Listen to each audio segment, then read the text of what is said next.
I mentioned this before, so in response to the second question, yes, I think it's obvious that there are differences, and you know, it's different in the IT sector, different expectations, different risks, different capital requirements, and different in the life sciences.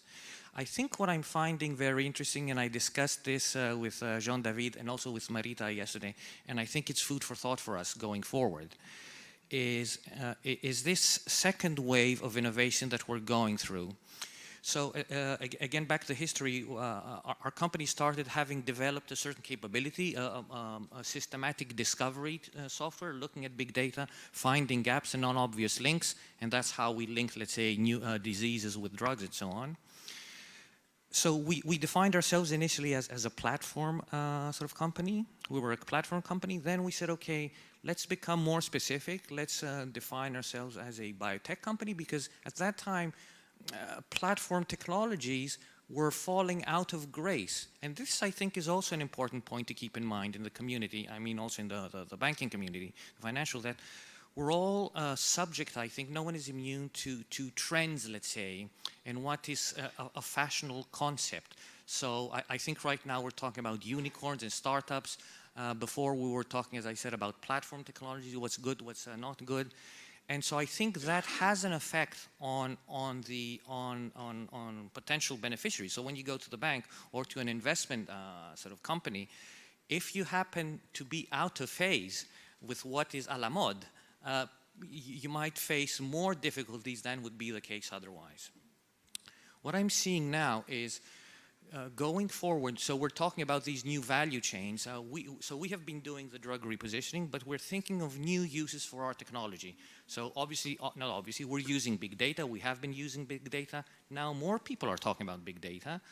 People in our industry are talking about personalized medicine. So for us, you know, putting one and one together is, okay, let's see if we can use our technology to do, we've always been wanting to do that, bring in the personal records, the health records, the claims records from payers, see if we can develop and how we can develop a new sort of market. So again, I think from the investment perspective, what I find very interesting is, yes, we're talking about new value chains. Yes, we're talking about ecosystems. And this is a question, do we have, and do the existing systems that we have cater for this new challenge as I see it? Because when you're talking about new value chains, as I see it, in our simple example, we're mixing two almost extreme opposites. The IT element, which, as I said, is you know, shorter cycle, higher speed, probably smaller investments, looking for a different kind of a success criteria. You're looking for network effects when you're talking about IT. When you're talking about pharmaceutical industry, it's probably the exact opposite: personalized medicine, regulations, all this data. Is there an instrument? So we're trying, again, answering the second question, you know, differences by sector, by area, and so on. And I don't have the answer, I'm just putting it as a question to the, you know, the panel and everybody. Do the current instruments cater for this so-called new vision of creating new value chains? I think for me that's an interesting take-home message. And finally, I think you know, I covered this one. Yes, I think different kinds of instruments. We've been very happy. We have some thoughts in terms of the programs and work programs. Are they the best instrument? Again, because I think there is an issue sometimes of the timing of when the money is available and when one needs it. And I think there's sometimes a disconnect. So that's another sort of point of interest for me. Thank you very much. Thank you very much, Andreas. Andreas insists on the fact that variety creates complexity. We are fully aware of that. In some cases, it is not very easy to find the road in highly complex because quite complete programs like Horizon 2020. We go from excellent science to innovation. Through technological development is not so easy. And we tried to set up some networks of knowledgeable people. Stefan Mikalev is part of that. He is the national contact point of Malta in Horizon 2020 for SMEs. When an SME from Malta wants to find the right position in Horizon 2020, he will knock the door of Stefan, who will share with us his experiences, how he faces this situation, how he advises SMEs, and how he drives positive impact from Horizon 2020? Thank you. Good afternoon. Of course, this is from the point of view of a national contact point, from advising SMEs, so I'm not actually an SME like the majority of the panel. I'm from the Malta Council for Science and Technology, which is the national host organization for NCPs for Horizon.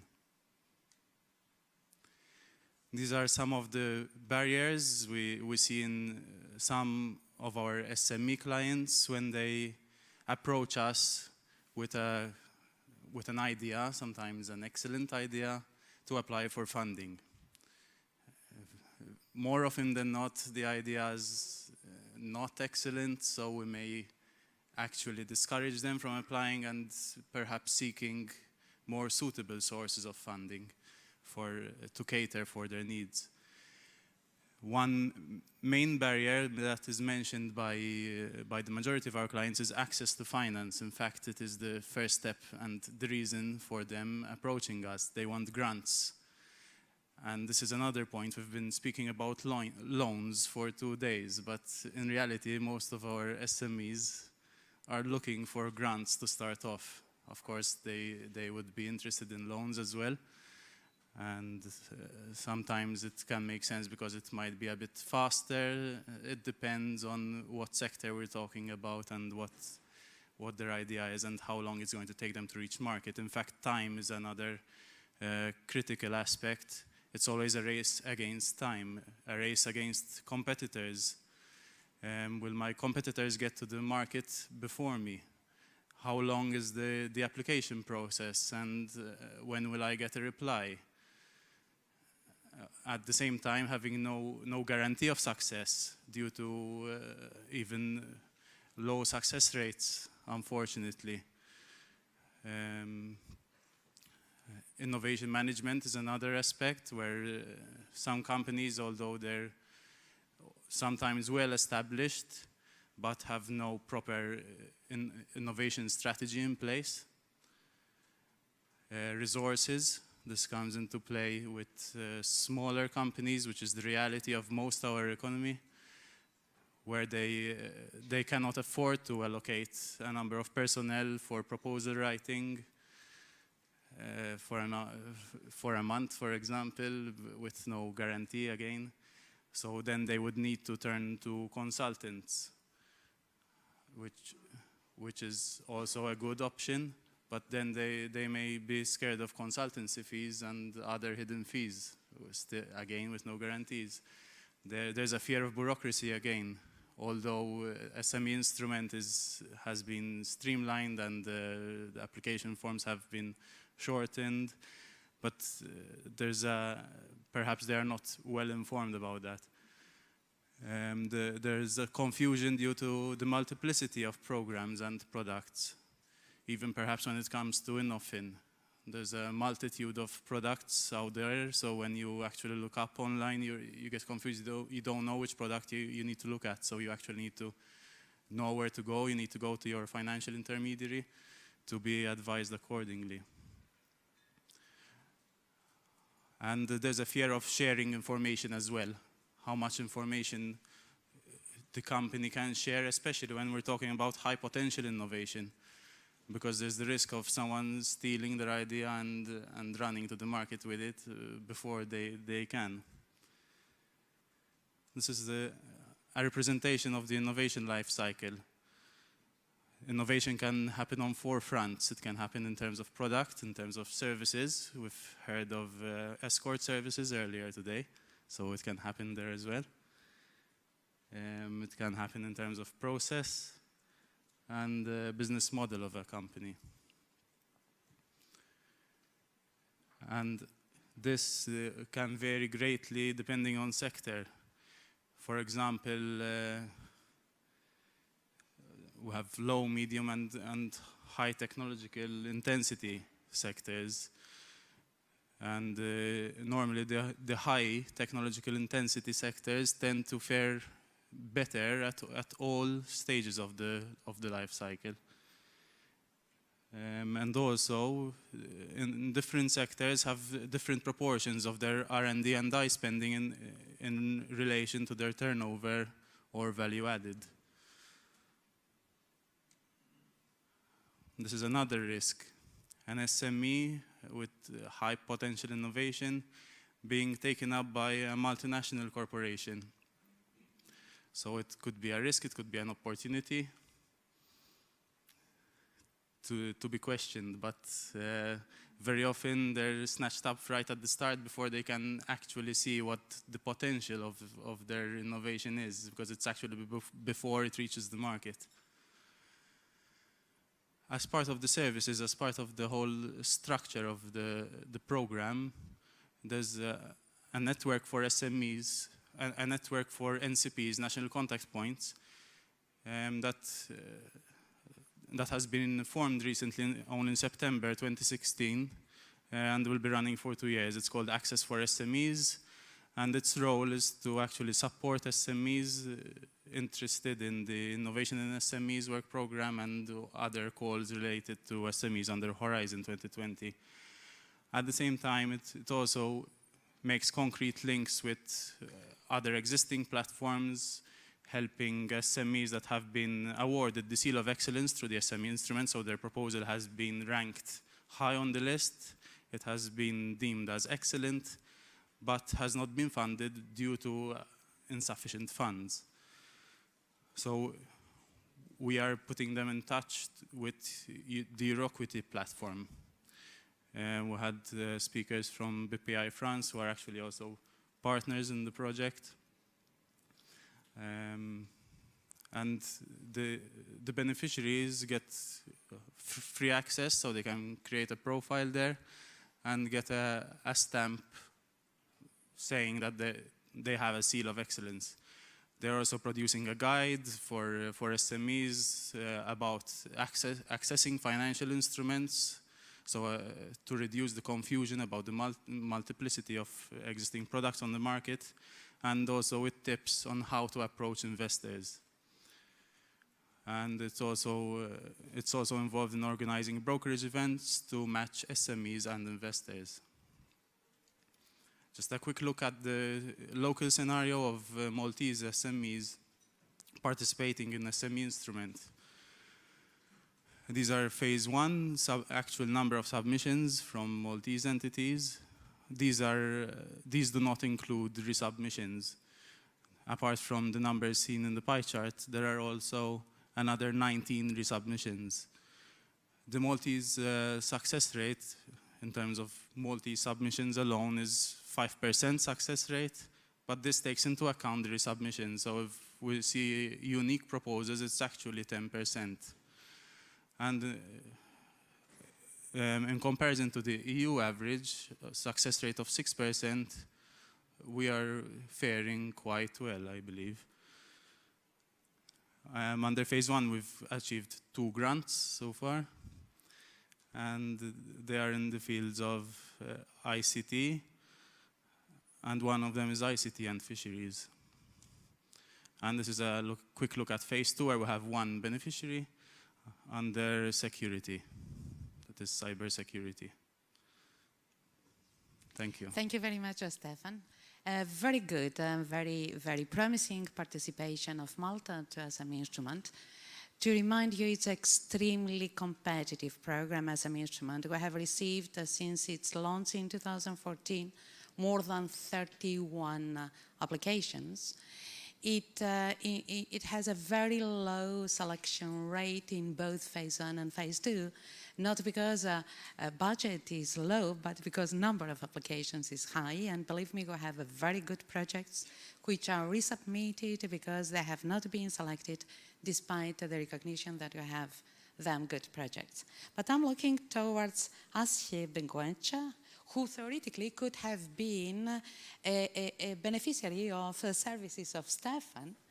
He is the CEO of Technalia Venture, which is a company in the big landscape of Technalia, a Spanish a research and innovation intensive company, which is managing a lot of projects, some of them with the support of FP7 as well as Horizon 2020. He will share his experience with us. Thanks, Marita. Good afternoon. Well, sorry, but I feel just like standing up, so sorry that I will sometimes... Okay, so basically coming from Tecnalia, is a research center in the north of Spain.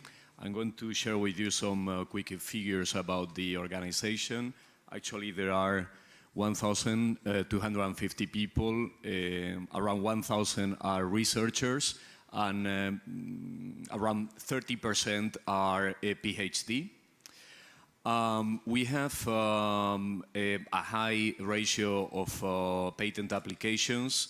Last year, for instance, we were the 4th organization in Spain, and ahead of us we had some SMEs such as Telefónica or Repsol, okay? So 391 patents altogether. And actually we are quite active in terms of participation in Horizon 2020. Tecnalia is managing or is involved in more than 100 projects at the moment, and per capita is the most successful organization in Spain in terms of getting involved in such projects, and is in the top 20 in the European Union. Actually, we also have 12 startups, that 12 spin-offs that we manage in our portfolio. All are what is called deep tech startups. I agree that they are life beyond innovation in technology, as it was mentioned before, but this is actually our realm of activity. And the figure that we like the most, because actually fulfills the mission that we have, which is to transform technology into GDP, is actually this figure.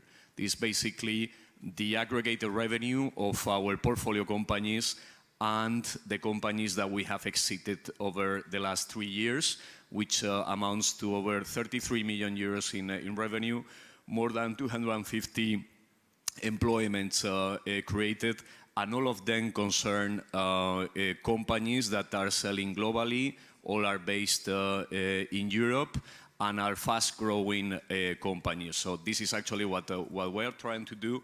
And Tecnalia Ventures, what does is venture building. We try to put different pieces together in order for those spin-offs to thrive, okay?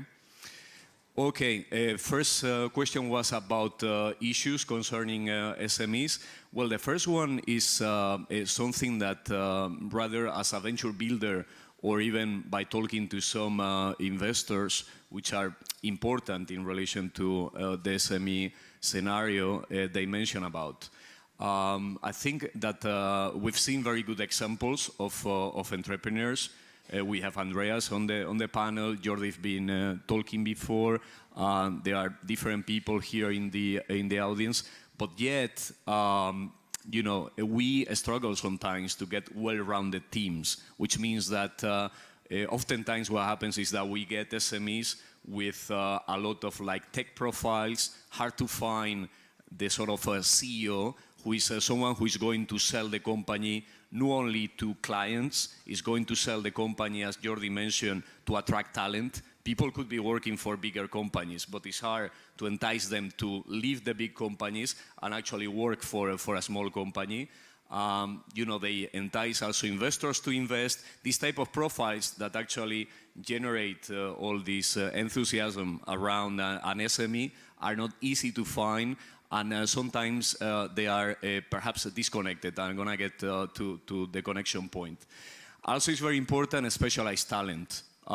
As people working for startups, they will perfectly know the lack of programmers or the lack of particular profiles is something that limits the growth possibilities of those SMEs. Another point that's been touched upon is smart capital. It is critical to develop a smart capital. By smart capital, I not only mean VCs or business angel. Smart capital are also companies and corporate venturing getting involved in bringing innovations forward. At the moment, there are big companies approaching innovation. But unfortunately, the corporate venturing realm is also plagued with, I think, corporate social responsibility sort of investment, and not that much driven by true innovation or trying to create those new companies. And this is linked to the last point. For an SME, a big trouble is to sell to big clients, okay? So that's a great barrier. On our portfolio companies, one of the struggles that are shared across all of them is that the first sale or even the initial sales to big companies are very difficult, because they ask for financial track record, they ask for, many different items that simply, still those emerging companies don't have, okay? And there is something that could be done here with public procurement sometimes. Okay, I'm going to quickly introduce, and it was mentioned in one of the previous panels about, we often refer to the US and to Israel and to different places. Well, in our view, a strong ecosystem has those different pieces. A strong innovation ecosystem has those different pieces. Ideally, what we want is to identify problems and needs, to deploy public funding and to cross this valley of death, okay, in order to get deep tech startups, right? This is, I think, a common struggle among some of the people here, okay? So the first item, or one item that we have for our venture building are what we call the mines, okay? So actually what we are managing in our organizations, on the RTOs, EARTO, universities, we are managing mines that we try to have them focus on resolving problems or tackling needs. And ideally, if we are in a B2B business, we try to address P&L problems, problems for which someone is going to be willing to pay, okay? So once we do that, or actually there is not a sequence, but we try to achieve that in parallel, we need to look for the M for management, those entrepreneurs, those CEOs that we mentioned about, okay? And ultimately, we need to actually team up with money. The US, Israel, Cork in Ireland is also a great example. Sofia Antipolis, so many places. All what they share is that mines, management, and money are rightly aligned, that they interact among themselves, and this is a differential factor, okay? So here are the good news. We have Horizon 2020 grants helping us cross Valley of Death, okay? When I mentioned that we were involved in 100 projects, a lot of the startups, the origin they have are actually FP6, FP7, Horizon 2020 grants that are smartly used as a source of funding to cross this Valley of Death. SME instrument is also part of this, and also the European Investment Fund, the European Investment Bank, at the moment, I think is the largest limited partner, so it's investing in VC funds across everywhere in Europe, and is also playing an interesting role. Nevertheless, there are more things that I think we should be doing.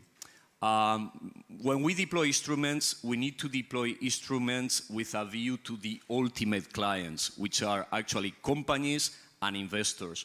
We have to be thinking through the eyes of what investors want when we deploy grants, or when we deploy equity, also when we deploy loans. It is important to know whether that's going to alienate investors if we are thinking about equity, whether this is actually something in terms of a grant instrument that is going to help us cross that valley of death. That's very important. Sometimes we forget about it. Very important, at pan-European level, we need to foster the mines, management, and money connection. It is critical. We need to do it at regional level. The European Commission can play, and is playing, a very important role in connecting those three. And finally, there is a lot of hype about the unicorns. Just let me remind you, unicorn definition is based on valuation, okay? It's based on valuation. What it means is that there are a lot of vested interest in the VC world, okay, about going around valuation. So we have to be thinking about other frameworks, okay? We are a territory with great strengths in terms of B2C, in terms of B2B, and a lot of those unicorns are B2C stuff. We have to be playing a different game. And just to finish, a couple of quick examples of how we have deployed or used grants to foster, I don't know if are called unicorns or capricorns or what have you, but actually companies that create impact, create employment, create revenues in our region. One of them is a medical device company, is a phase 2 beneficiary of SME instrument, is based in Catalonia and the Basque Country, and actually it's a company selling in 25 countries already with one product, and the SME instrument is helping bring a new product to the market. Well, the last example is called Bios in Caucho, and this is basically a company that is the result of FP7, the result of Horizon 2020 grants, and it's a company that is trying to tackle a major market, which is to develop green rubber, so starting with actually sugars, transforming it into acetylene, butanediol, butanedieno. We want to get a totally green rubber. And again, this was a company that could only be created as a result of the grants. And now we are in a 5 million funding round, and we are using actually R&D taxation. This is also a powerful tool in a round that is being financed by private investments. Let's not forget that's also a powerful tool. And again, I don't know if it's a unicorn or Capricorn, but that's the game we are playing. Okay, thanks. Thank you very much, Asier.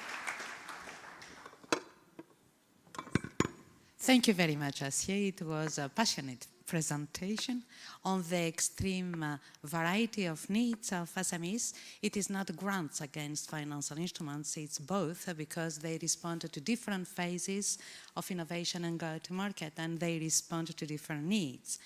From the big research and innovation organization, Technalia, we are going now to a more thematically oriented small medium enterprise, which is established in Malta and which is very much innovative, Aqua Biotech, and his project manager, Tamas Bardok, who will explain how they will internationalize in order to remain highly innovative and how they use opportunities in Horizon 2020. Thank you, Maria. And I think what I can add to the very valuable thoughts of my colleagues in the panel is if I give you a kind of inner view, an example of an SME or company, how can we use, what are our challenges and opportunities in using European grants for the innovation of the company. So we work in the field of the aquaculture. The production of fish and other aquatic animals in a controlled environment is one of the fastest growing food industry of the world. There is a huge need for innovations and new technologies. And our company sells aquaculture knowledge and technology in all over the world. We are based here in Malta, in the middle of Malta, in Mostar. Actually, I am not Maltese, I'm a Hungarian by nation. That's why my accent is not the proper Maltese one. We work here, we have our research facilities here and our staff here. We have 40 persons in the company at the moment, but we are growing. But we work mainly for abroad. So we export the knowledge from Malta. We have three main activities where research, development, and innovation, a kind of engine of the other activities, which are the consultancy. This is the knowledge selling, what I mentioned. And we also have our own development, our own product, which is a kind of recirculation aquaculture system in which we can produce fish in a totally controlled environment, and we can use this technology to research the aquaculture and provide research services for aquaculture. Our role in the aquaculture research is quite unique. We work a lot for the industry in the framework of contracted research. We work as an outsourced research facility for the big aquaculture companies. But this is an innovation, it's a kind of innovation, but it's an innovation of the partner companies, it's not our innovation. Of course, we can use the results, the experience of this type of research in our activities as well. But if we want to develop our innovation, our products, we have to apply for European funds, because we are too small and still too small and lack of resources to develop ourselves. So, but we can have a quite good role and a good opportunity to participate in the European projects. We get a lot of support from the Maltese authorities, for the Maltese NCPs, and in general, Malta is quite supportive in this aspect. And our role is a little bit a kind of intermediary role in the European research, because we know very well the academic sector, we know the industry as well, so we try to help them to understand each other better in the European projects. The Horizon 2020 program and the previous programs, the FP7 and FP6, was also a great opportunity for us to identify the research and innovation possibilities where we can step forward with our development, especially the research and innovation action in the Horizon 2020 program, a very good tool for that. We are participating recently in 2 Horizon 2020 research and innovation action. And we have big hopes that we can identify good new opportunities for innovation.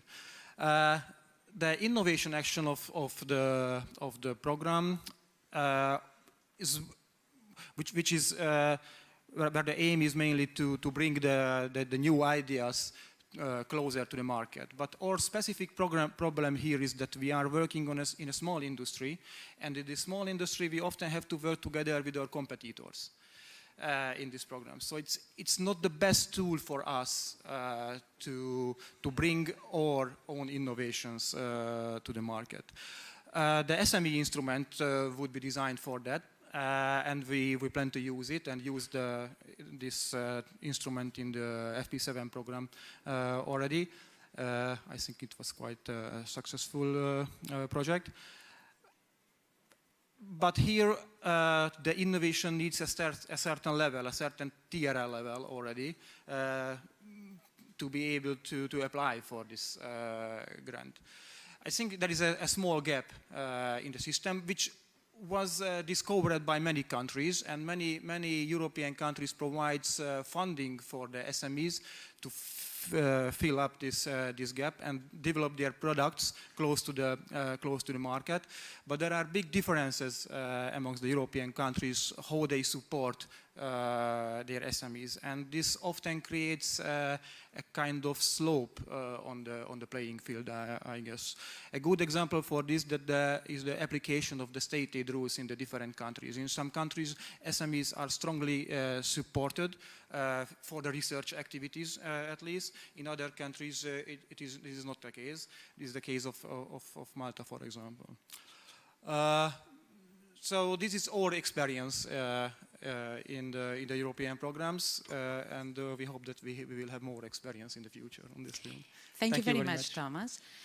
Wide opportunities introduces complexity.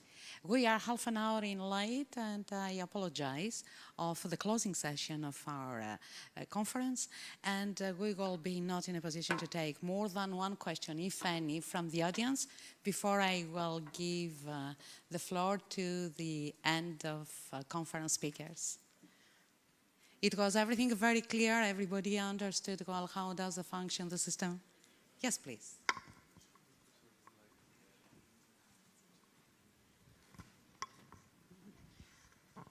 There was probably a misunderstanding or lack of seeing in the hall. I would like more to make a comment, maybe even at the end of the event. I have been involved with EU funding programs in support of innovation and entrepreneurship and SMEs from various angles and from various sides, and including as an evaluator. So I know also what kind of proposals and the amount of proposals that keep coming even under the SME instrument. And we keep saying that there is a low success rate and that the success rate actually, went down drastically from FP7. But I think for this would be very important to actually create this kind of further readiness and understanding at the level of the applicant companies, that you really need to have some traction and that you need to build a track record and go through the various support schemes into a logical sequence without necessarily, jumping to certain levels that are not yet ready for you as an entrepreneur, or as an SME, or as a startup. Because then there are false expectations, there are bitter feelings that remain, and it's important to have this a bit further down the line. And probably this leads also to, better understanding, or it would help to have better linkage between the various programs at a national level, at an EU level, EU fundings dedicated to a country, others that are from higher up, from Brussels, and really, show the various types of financing available, because they are all interconnected, but they all have their right time during the life cycle of a company. Thank you. Thank you very much.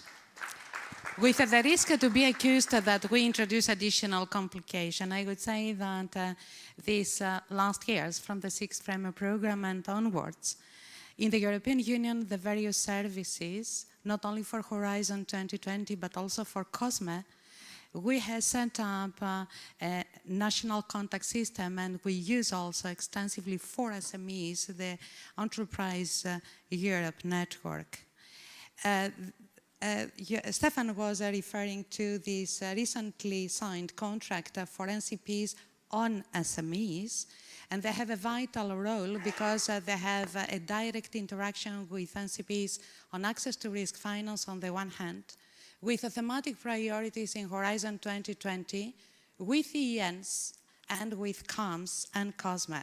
Of course, if you don't have the possibility at the national ground to guide your SMEs, to say to them with regard to their needs, and they may vary these needs, where they have to go, if some opportunities are offered to them, to put them in a networking situation and to give them the best opportunities related to their own project. If this cannot be done, the European Commission cannot respond to so many demands at the same efficiency level as it can be done on the national ground.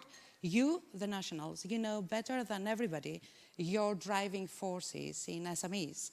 You know what they ask for, you know their strengths and their weaknesses, and we are sure that together we will be much more efficient in the future, especially for SMEs, who are not like academics. They have not got used to Horizon 2020, and sometimes they feel a little bit lost. Unfortunately, I am obliged, because my colleagues, they sent me signs that we have to close. I'm obliged to stop the discussion, and I thank you very much for your patience.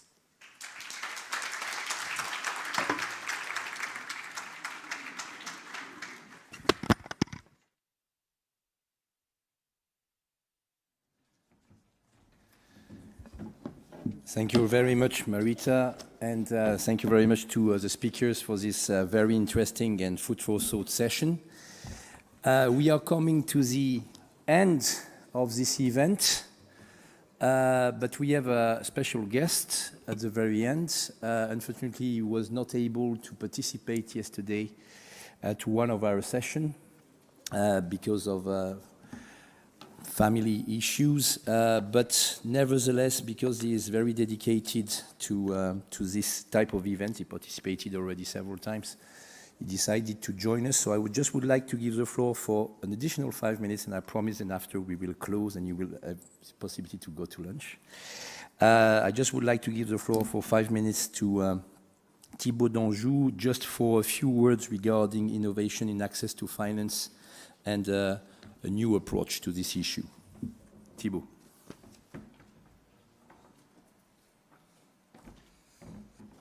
Thank you. So I'm going to try to stay within the 5 minutes.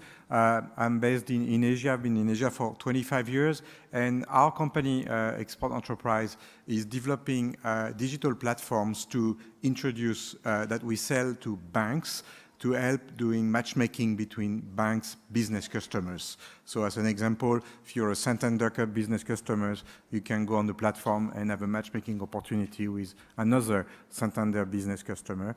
And we're doing that, creating alliance across banks. So now we can connect a bank business customer in Korea with a bank business customer in Spain or in France. So it's all global. So why I'm saying that is because it leads us to, okay, it's good to introduce customers to each other so they can grow their business, build innovation projects and everything. But then how do you finance that? And clearly the banks are telling me, you know, we don't like to finance SMEs because SMEs are undercapitalized and their financial statements are very weak.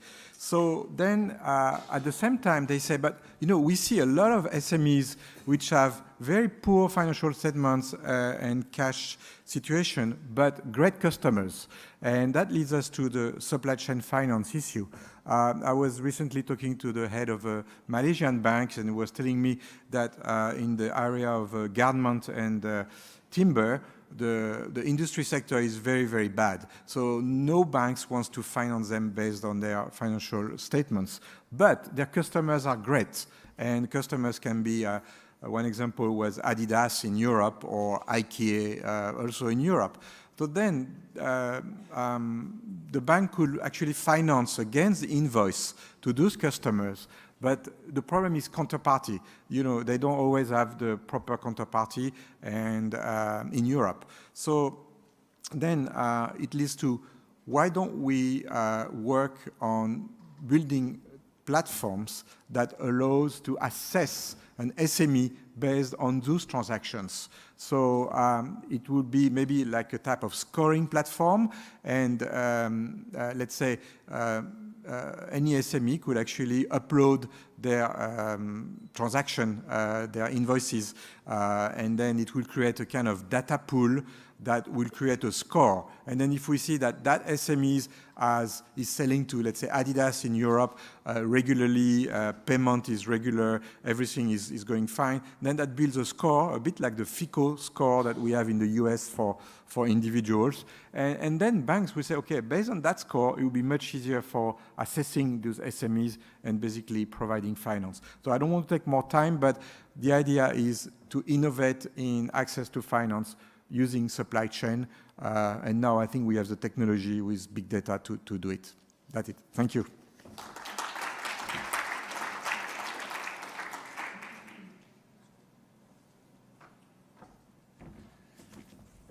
Thank you, Thibaut, and thank you for this additional food for thought, and thank you for coming.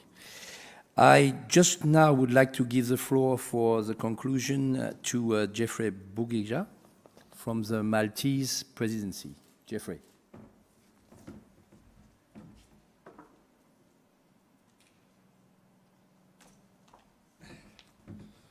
Thank you, Mr. Malo. I would like, first of all, to thank the Ministry for the Economy and Investment and Small Business. And let me start this speech with addressing Permanent Secretary, Mr. Gilibert, Mr. Malo, Mr. Havenit, ladies and gentlemen.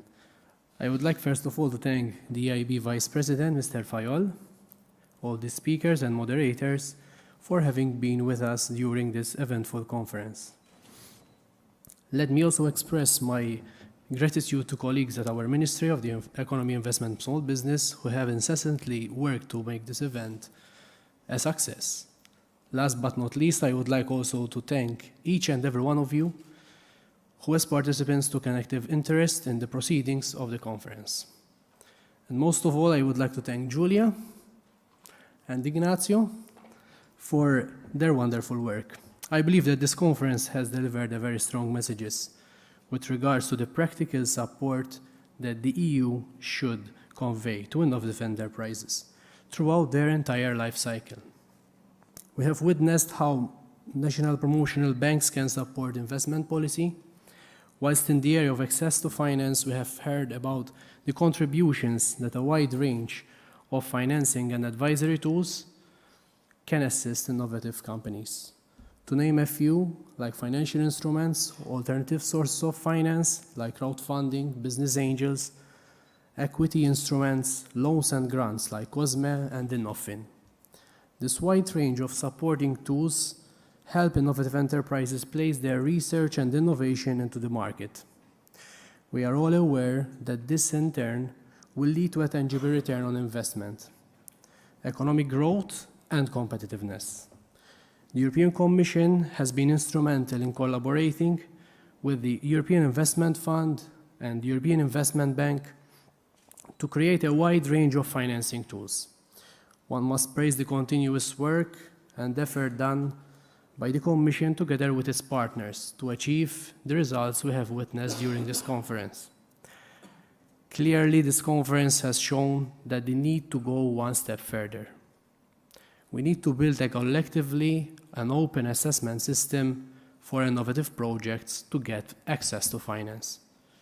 The Maltese presidency has devoted particular attention to the area of competitiveness by pushing forward both legislative and non-legislative dossiers in which address the investment gap. A special focus on innovative enterprises, particularly on startups and scale-ups, was discussed at the highest political level during the informal Competitiveness Council of Ministers. The outcomes of the discussion were clear. Ministers agreed that the EU needs to promote more financial instruments and risk capital.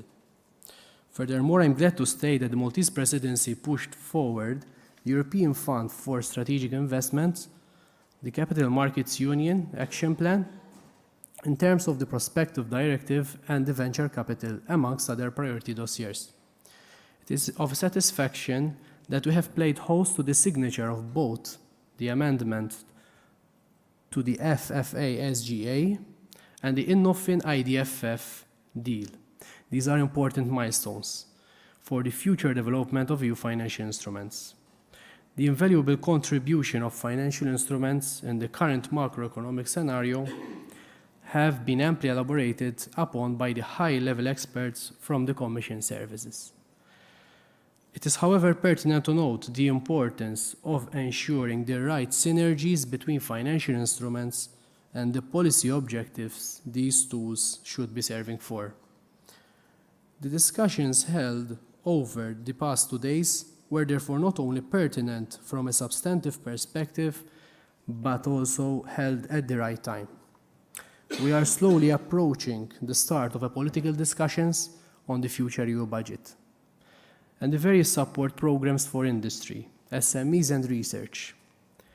It was important to hold a well-informed discussion on the role of financial engineering instruments amongst the multiplicity of grants, loans and other support schemes currently on offer by the European Commission.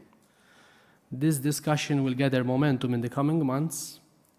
We are therefore convinced that the next edition of the Innovative Enterprise Week under the Austrian presidency will be an invaluable moment for further reflection and stock-taking with regard to the evolution of the available EU tools for business innovation support. We wish our Austrian colleagues success with their efforts in organizing the next edition of the Innovative Enterprise Week. In the meantime, as the outgoing organizers and the hosts for the 2017 edition, we hope that you all had a wonderful stay in Malta and that you find the discussion fruitful for your future endeavor. We wish you a safe trip back to your home countries. Thank you.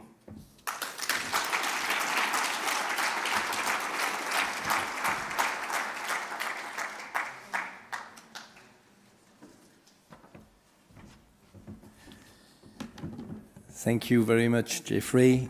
So we are coming now to the end of this conference. I just would like also on behalf of the Commission to address a number of thanks.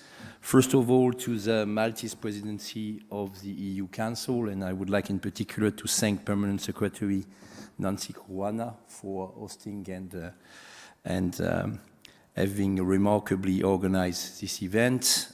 Special thanks also to Jeffrey, to the organizer, to Anaïs de Blois, I would like to thank my team in DG RTD, in particular Julia Tadei, who set up the whole event and with the origin of Innofin Enterprise event from 2014. Stefan Waki, who was our master of ceremony during those 2 days. Ignacio Puente and Maria Kayamanidou for their deep involvement in the organization of their sessions. I would like also to thank our partners from the EIB and the EIF, notably, of course, the presence of Vice President Fayol and of Chief Executive Officer Gilibert and Deputy Chief Executive Officer Roger Avenit. I'm not forgetting the colleagues from the EIF and EIB that on a daily basis are turning all our projects and new products into reality. I would like to mention in particular Christophe Kuhn, Mark Doer, Shiva Dutstar, Simon Barnes, Vincent Van Stensel, Tomasz Koslowski. Maybe I'm forgetting some of them. I'm not forgetting Melanie also, who organized this as far as communication and organization is concerned. I would like to thank deeply our numerous high-level speakers for their valuable input and exchanges during these 2 days. I would like in particular to thank the very high-level representative of long-term investment bodies. And last but not least, I would like to thank all of you for your participation, for your exchange, and your interaction during these 2 days. I wish a lot of success also to the Austrian delegates that will organize the next session. And I'm quite sure that we will continue with very interesting event in Austria. I hope that you learned a lot during those 2 days. It was the purpose of this kind of meeting. Not only the objective for us is to inform you of our new ideas, but also to be able to exchange with you, to learn from you. It was also the occasion for us to benefit from your precious input. It's also food for thought. I hope that you are bringing home with a lot of food for thought on your side too. So I'm now declaring this event closed, and I would like to invite you to go to lunch and to remind you that at 3 o'clock there is a visit, and the meeting point is at the entrance. Thank you very much to all of you.